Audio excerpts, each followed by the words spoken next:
કચ્છમાંથી ગેરકાયદેસર કાળા બજારિયાઓ વિરુદ્ધ પોલીસની એક મોટી અને સફળ કાર્યવાહી। પૂર્વ કચ્છ એલસીબી પોલીસે બાતમીના આધારે શેણાઈ સીમ વિસ્તારમાં ધમધમતા ગેરકાયદેસર બાયોડીઝલના કાળા કારોબાર પર ત્રાટકીને લાખો રૂપિયાનો મુદ્દામાલ ઝડપી પાડ્યો।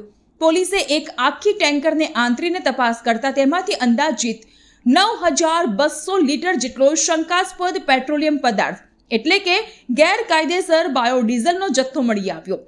એલસીબી પોલીસે આ કાર્યવાહી દરમિયાન અંદાજિત 7,36,000 રૂપિયાની કિંમતનું બાયોડીઝલ અને ટેન્કર સહિત કુલ 10,86,000નો મુદ્દામાલ જપ્ત કર્યો છે। આ કાળા કારોબારની પાછળ સંડોવાયેલા હરેશભાઈ હરજાણી નામના શખ્સની પોલીસે સ્થળ પરથી જ ધરપકડ કરી લીધી છે। હાલમાં આ મામલે આદિપુર પોલીસ મથકે નવી ભારતીય ન્યાય સંહિતા એટલે કે BNSની કલમો હેઠળ ગુનો નોંધીને આ રેકેટના તાર ક્યાં સુધી જોડાયેલા છે તેની તપાસ તેજ કરી દેવાઈ છે।